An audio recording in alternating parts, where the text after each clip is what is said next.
출애굽기 8장 20절에서 21절 말씀. 여호와께서 모세에게 이르시되 아침에 일찍이 일어나 바로 앞에 서라. 그가 물로 나오리니 그에게 이르기를 여호와의 말씀에 내 백성을 보내라. 그들이 나를 섬길 것이니라. 내가 만일 내 백성을 보내지 아니하면 내가 너와 내 신하와 내 백성과 내 집들에 파리떼를 보내리니 애굽 사람의 집집에 파리떼가 가득할 것이며 그들의 거하는 땅에도 그러하리라. 아멘. 그래서 어제는 이집트 술객들이 자기 술법으로 이같이 행하여 이를 내려고 하였으나 못하였고 이는 사람과 생축에게 있었습니다. 그래서 술객이 바로한테 고하되 이는 하나님의 권능이니이다 하나 바로의 마음이 강팍게 되어 그들을 듣지 아니하였으니 여호와의 말씀과 같더라. 그렇습니다. 세 번째 재앙은 이 재앙이었는데 이집트의 마술사들도 그것을 할 수 없었습니다. 그래서 이집트 바로왕한테 이것은 하나님의 권능입니다라고 얘기했는데도 불구하고 바로가 마음을 강팍하게 하여 하나님의 말씀을 듣지 않았습니다. 20절 여호와께서 모세에게 이르시되 아침에 일찍이 일어나 바로 앞에 서라. 그가 물로 나오리니 그에게 이르기를 여호와의 말씀에 내 백성을 보내라. 그들이 나를 섬길 것이니라. 그렇습니다. 이제 세 번째 재앙 이 재앙이 끝난 다음에 하나님께서 모세한테 다시 말씀하십니다. 아침에 일찍이 일어나 바로 앞에 서라. 그렇습니다. 하나님께서 모세한테 말씀하시기를 아침에 일찍 일어나라고 하십니다. 그리고 바로한테 가라는 것입니다. 어디로 갑니까? 그가 물로 나오리니 하나님께서 모세한테 알려주십니다. 이집트 바로왕이 아침에 일찍이 물로 나올 것이다. 그렇습니다. 하나님은 이집트 바로왕이 언제 물가에 나올지 다 알고 계십니다. 그렇습니다. 하나님은 바로 앞에 있을 일 그리고 먼 미래의 일도 다 알고 계십니다. 그래서 오늘 보십시오. 모세한테 말씀해 주십니다. 모세야, 이집트 바로왕이 아침에 일찍이 물로 나와 있을 거니까 너도 아침에 일찍 일어나서 바로왕 앞에 가서 서라고 합니다. 그렇습니다. 하나님은 이미 다 알고 계십니다. 미래를 다 알고 계십니다. 하나님 앞에는 그 모든 미래가 다 낱낱이 펼쳐진 책과 같습니다. 하나님은 전지전능하시기 때문에 다 알고 계십니다. 그래서 모세한테 그 미래를 알려주시고 바로왕이 아침에 일찍이 물로 나올 것이라고 미리 알려주십니다. 그래서 이제 그에게 이르기를 바로왕한테 얘기를 해라. 여호와의 말씀에 내 백성을 보내라. 그들이 나를 섬길 것이니라. 그렇습니다. 하나님께서 계속 내리시는 명령은 똑같습니다. 하나님의 말씀에 내 백성 보내라. 그들이 나를 섬길 것이다. 그렇습니다. 하나님이 계속 하시는 말씀은 무엇입니까? 내 백성을 보내라. 그들이 나를 섬길 것이다. 그렇습니다. 바로왕한테 전하라는 명령은 그것입니다. 내 백성을 보내라는 것입니다. 이스라엘 사람들을 하나님은 내 백성이라고 말씀하시고 그들이 하나님을 섬길 것이라고 이렇게 명령을 내리십니다. 그런데 지금 보십시오. 지금 세 번째 재앙, 이 재앙까지 나왔지 않습니까? 하나님은 하나님이 내리신 명령, 하나님께서 하신 말씀 이루실 때까지, 성취하실 때까지 끝까지 행하십니다. 그래서 성경에 이런 구절도 있습니다. 하나님의 말씀이 땅에 달리니 그 말씀이 속히 이루도다. 그렇습니다. 하나님에서 입에서 나온 말씀은 반드시 이루어집니다. 반드시 성취됩니다. 하나님의 말씀에는 권세와 능력이 있습니다. 창세기 한번 보십시오. 천지 창조할 때 하나님께서 빛이 있으라면은 빛이 있어집니다. 빛이 만들어집니다. 그렇습니다. 하나님께서는 말씀으로 모든 것을 다 창조하셨습니다. 그렇기 때문에 지금 하나님께서 말씀하지 않습니까? 내 백성을 보내라. 그들이 나를 섬길 것이다. 이 말씀이 이루어질 때까지 계속 이 말씀만 나옵니다. 그 이집트 바로왕이 아무리 거절해도 아무리 이제 자기 마음을 완악하게 해도 결국은 하나님 앞에 굴복하고 그 말씀에 순종할 수밖에 없습니다. 그래서 결국 이스라엘 백성을 보내게 되고 이스라엘 백성이 하나님을 섬기게 됩니다. 하나님의 명령을 듣지 않는다고 해서 그 명령이 이루어지지 않는 게 아닙니다. 하나님의 명령은 반드시 이루어지며 끝까지 이루어집니다. 그것을 거절한다고 해도 하나님께서 반드시 성취하십니다. 그런데 반대편에서 보십시오. 하나님의 명령을 거절한 자는 계속 재앙을 당합니다. 또 재앙을 당하고 또 재앙을 당하고 계속 재앙을 당합니다. 그렇습니다. 이스라엘 백성을 놓아줄 때까지 하나님의 명령이 성취될 때까지 하나님의 명령을 거절하는 자는 재앙을 당할 수밖에 없습니다. 21절 내가 만일 내 백성을 보내지 아니하면 내가 너와 내 신하와 내 백성과 내 집들에 파리떼를 보내리니 애굽 사람의 집집에 파리떼가 가득할 것이며 그들의 거하는 땅에도 그러하리라. 그렇습니다. 이제 모세가 계속 이집트 바로왕한테 하나님의 명령을 전합니다. 이집트 바로왕이여, 만일 당신이 하나님의 백성을 보내지 아니하면 하나님께서 말씀하시기를 이집트 바로왕 당신과 당신의 신하와 당신의 백성과 당신의 집들의 파리떼를 보낼 것입니다. 그래서 이집트 사람의 집집에 파리떼가 가득할 것이고 이집트 사람이 거하는 땅에도 그렇게 파리떼가 가득할 것입니다. 중요하게 봐야 되는 것이 무엇입니까? 하나님께서 이스라엘 백성과 이집트 백성 구별하십니다. 이스라엘 백성한테는 그 다음 절에 나오는데 내일 나오는데 이스라엘 백성들한테는 파리떼가 안 나타납니다. 파리떼가 가지도 않습니다. 그런데 이집트 백성, 이집트 바로왕의 신하, 이집트 바로왕의 백성, 그들의 집에 파리떼가 가득하게 된다는 것입니다. 하나님께서 거길로만 파리떼를 보내신다는 것입니다. 그래서 이집트 백성의 집집에 파리떼가 가득하고 이집트 백성이 거하는 땅에만 파리떼가 있을 거라는 것입니다. 그렇습니다. 하나님께서 이번에는 네 번째 재앙, 파리 재앙을 내리신다고 했습니다. 그런데 신기하게도 이집트 사람한테만 파리떼가 있고 이스라엘 백성들이 거하는 곳에는 파리떼가 가지를 않습니다. 그렇습니다. 하나님께서 이번에는 네 번째 재앙, 파리 재앙을 내리실 건데 이스라엘 백성과 이집트 백성을 구별하십니다. 분별하십니다. 나누십니다. 그래서 파리 재앙이 이집트 백성에게만 내리게 하십니다. 이스라엘 백성한테는 파리떼가 가지 않습니다. 그렇습니다. 이 일을 행하시는 분이 누구십니까? 이러한 재앙을 내리실 수 있는 분이 누구십니까? 파리가 어떻게 이스라엘 백성과 이집트 백성을 구별하겠습니까? 우리도 한번 보십시오. 이집트 사람이 있고 이스라엘 사람이 있는데 파리가 어디 날아가서 이집트 사람한테만 간다는 게 그게 가능한 일입니까? 사람을 파리가 어떻게 구별을 하겠습니까?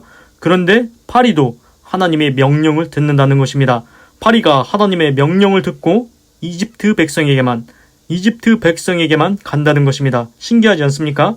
이것은 사람이 할 수 있는 일이 아닙니다. 오직 하나님, 전능하신 하나님, 신이신 하나님만이 하실 수 있는 능력입니다. 그래서 이와 비슷하게 생각해 본다면은 태풍이 와도 이집트 바로왕만 망한다는 것입니다. 벼락이 쳐도 이집트 바로왕한테만 칠 거라는 것입니다. 그렇습니다. 재앙이 임해도 이집트 바로왕한테만 임한다는 것입니다. 그렇습니다. 하나님을 대적하면은 재앙이 임하게 됩니다. 그러나 이스라엘 백성은 아무런 재앙도 없습니다. 하나님께서 지켜주십니다. 하나님께서 구별하십니다. 지금 보시는 것처럼 이집트 백성한테만 파리가 가지 않습니까?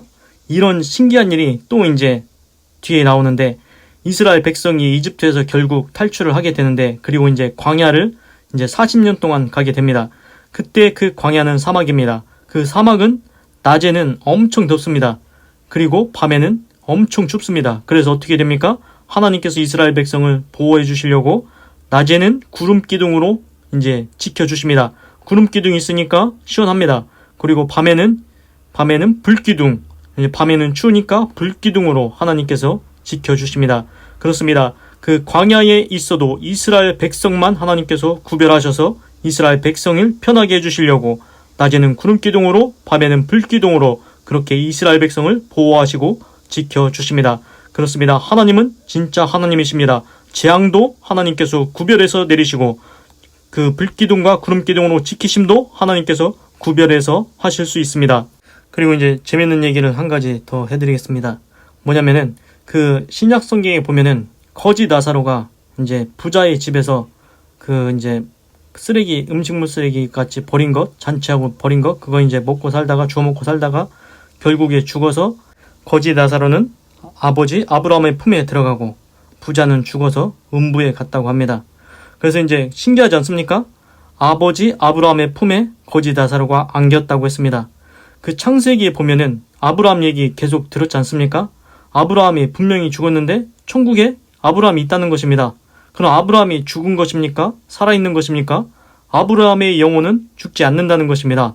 그리고 또 신약 성경에 보면은 예수님이 이제 변화산에 이제 베드로와 요한 제자들을 데리고 이제 변화산에 올라가서 이제 기도하시고 했는데 그때 모세와 엘리야가 하늘에서 내려와서 예수님과 대화를 했다고 했습니다. 모세 누구십니까? 지금 출애굽기의 모세가 이스라엘 백성을 이제 구원해 내려고 하지 않습니까? 이끌어내려고 하지 않습니까? 그 모세도 120살까지 살다가 죽었습니다. 그런데 신약 성경에 예수님이 변화산에 갔을 때 모세가 내려옵니다. 그리고 엘리야도 이제 구약 시대 이제 선지자인데 엘리야도 죽었는데 이제 엘리야는 이제 죽음을 보지 않고 하나님의 병거를 타고 들려 올려서 하늘로 간 사람입니다.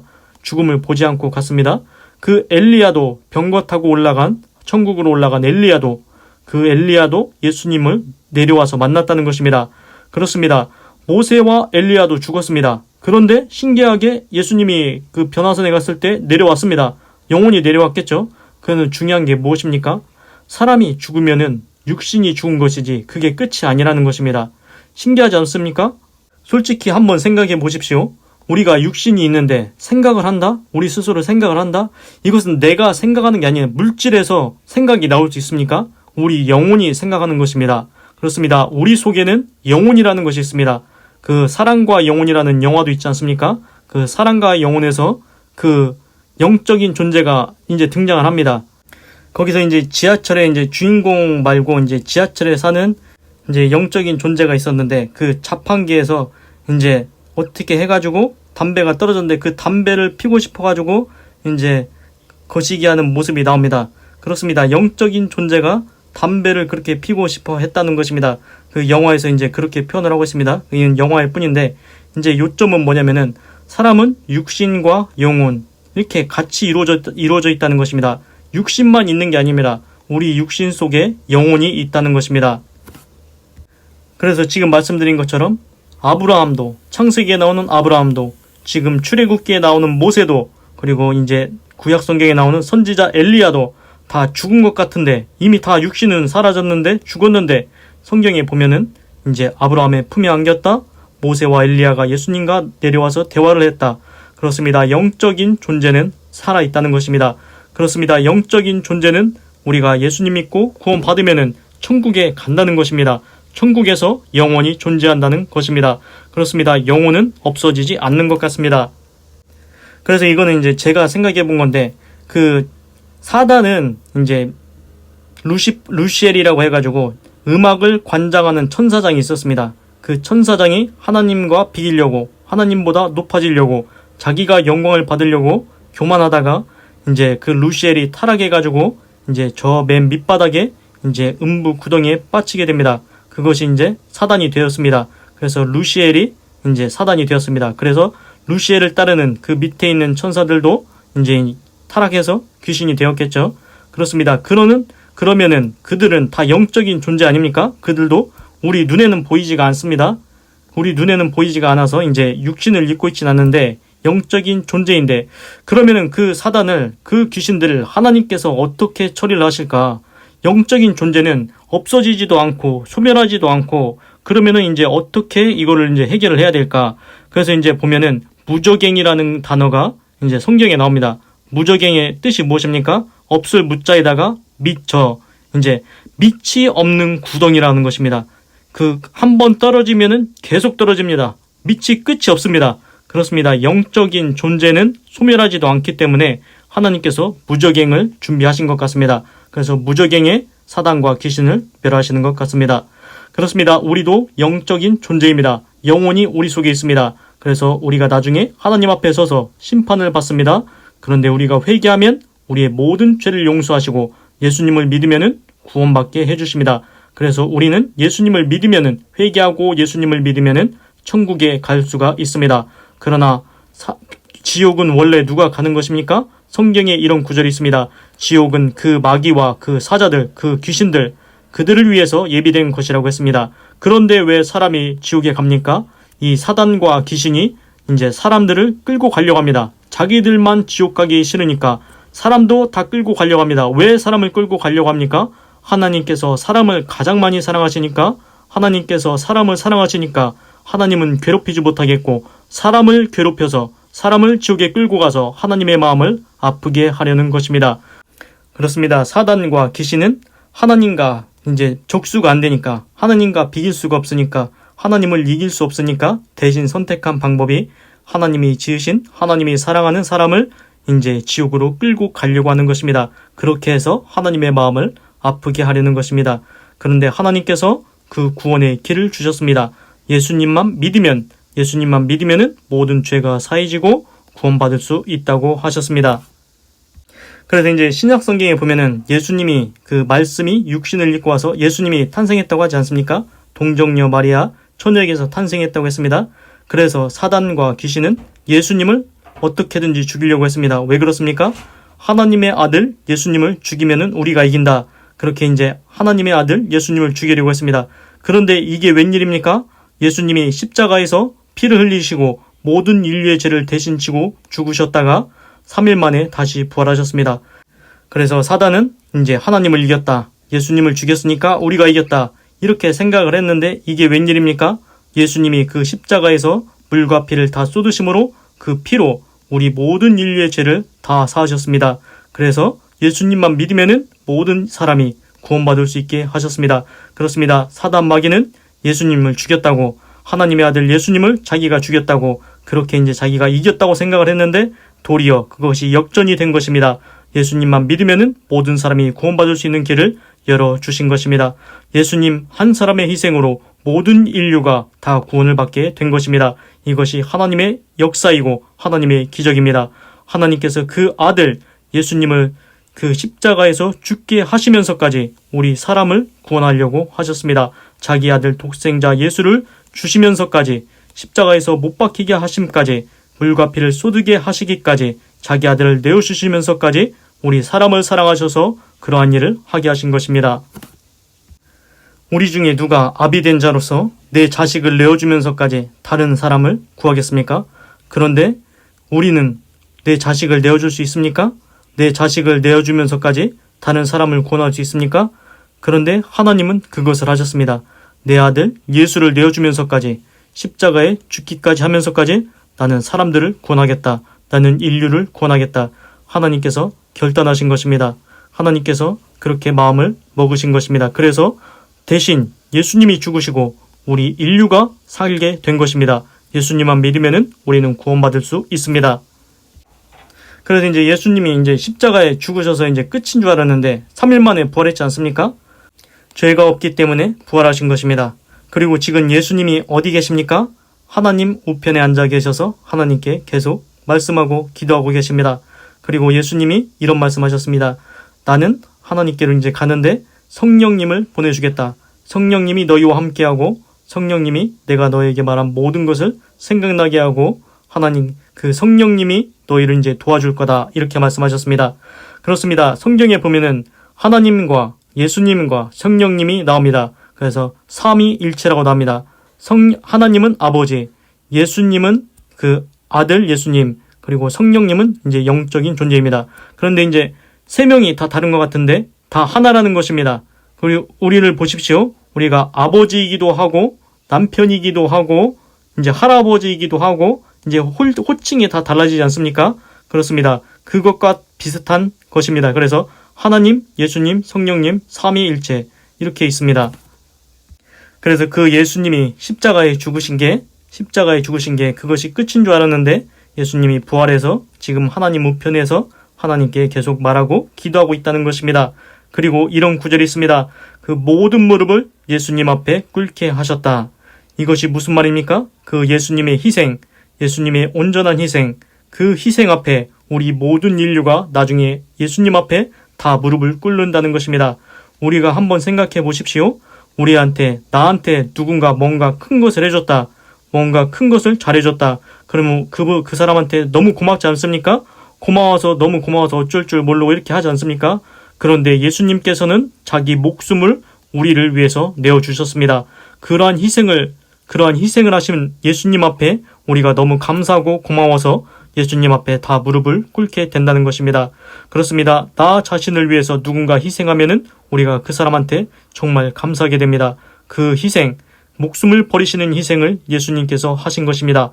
나의 목숨을 살리시려고 예수님께서 대신 희생하셨으니 우리가 예수님 앞에 무릎을 꿇게 된다는 것입니다. 감사해서 무릎을 꿇게 된다는 것입니다. 그래서 예수님의 희생은 헛된 것이 아닙니다. 기도하겠습니다. 하나님, 오늘은 출애굽기 8장 20절부터 21절을 읽고 묵상해 보았습니다. 하나님께서 이번에는 네 번째 재앙을 내리신다고 합니다. 하나님께서는 모세에게 말씀하시기를 아침에 일찍 일어나서 바로 앞에 서라고 하십니다. 바로가 물로 나올 것이라고 했습니다. 그렇습니다. 하나님께서는 바로 앞에 미래도 먼 미래도 다 알고 계십니다. 하나님께서는 모든 것을 알고 계십니다. 그리고 말하기를 내 백성을 보내라. 그들이 나를 섬길 것이다. 그렇습니다. 하나님께서는 하나님께 명령을 내리십니다. 그 명령이 이루어질 때까지 끝까지 이루십니다. 그 이집트 바로왕이 아무리 거절해도 재앙을 계속 내려서라도 하나님의 명령이 반드시 이루어지게 하십니다. 하나님 나의 인생에도 하나님의 약속의 말씀, 하나님의 언약의 말씀이 임하게 하시고 그 말씀이 반드시 성취되게 하여 주시고 하나님께 큰 영광 되게 하여 주시옵소서. 그리고 21절에서는 하나님께서 오직 이집트 바로왕과 이집트 바로왕의 신하와 이집트 바로왕의 백성에게만 파리가 임한다고 했습니다. 파리가 온다고 했습니다. 이스라엘 백성한테는 파리가 가지 않는다고 했습니다. 그렇습니다. 하나님께서는 재앙을 내리셔도 이집트 백성과 이스라엘 백성을 구별해서 내리신다고 했습니다. 하나님, 저에게는 축복을 내려 주시옵소서. 저에게는 재앙이 비켜가게 하시고 축복만 임하게 하여 주시옵소서. 그리고 아브라함과 모세와 엘리야가 그 이미 다 육신은 죽었으나 영적인 존재로서 천국에 이미 있는 줄 믿습니다. 하나님, 나도 꼭 예수님 믿고 천국에서 영원히 살게 하시기 원합니다. 그리고 예수님의 그 희생, 나를 위해 십자가에서 목숨을 버리신 그 희생을 감사하게 여기고 예수님을 믿을 수 있게 도와주시옵소서. 꼭 회개하고 예수님 믿고 구원받게 하여 주시옵소서. 감사합니다. 사랑합니다. 찬양합니다. 주님 홀로 영광 받으소서. 사랑이 많으신 예수님의 이름으로 기도드립니다. 아멘.